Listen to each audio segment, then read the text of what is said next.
जो हमें आनुवंशिक या जेनेटिक रूप से जिनको बोला जाता है डिजीज़, हमें उसका ध्यान रखना चाहिए, जो हमें माता पिता से मिल सकते हैं या बचपन से डेवलप हो सकते हैं। ऐसी बीमारियों में दो कैटेगरी हम लोग कर सकते हैं। जैसे कुछ सामान्य लक्षण होते हैं, सामान्य बीमारियां हैं, और कुछ बीमारियां बहुत ही गंभीर रोगों की श्रेणी में आती हैं।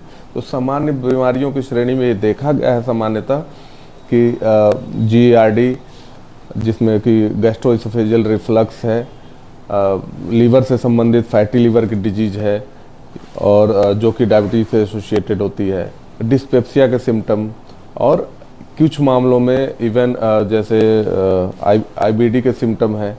ये जो है सिम्टम हमारे जेनेटिक रूप से हमें मिल सकते हैं। अगर इन्फ्लेमेटरी बाउल डिजीज या और लीवर के संबंधित डिजीज का लक्षण है या भूख न लगना, इस तरह का लक्षण है, तो हमें इन बीमारियों की जांच करा सकते हैं, क्योंकि ये लाइफस्टाइल प्लस हमारा जो जेनेटिक मेकअप है वो डिसाइड करता है कि हमें इन बीमारियों का कैसा हमें हमारे ऊपर असर पड़ता है।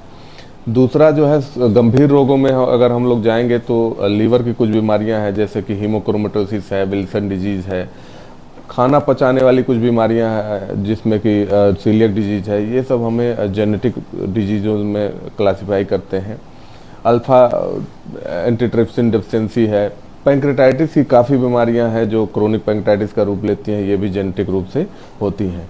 अगर हम पेट के स्पेसिफिकली कैंसर वाले मामलों में जाएं तो उसमें हमें जो है फैमिलियल एडिनोमेटस पॉलिपोसिस, पॉलिप की जो बीमारी होती है आंतों में, जो कि कैंसर का रूप ले सकती है।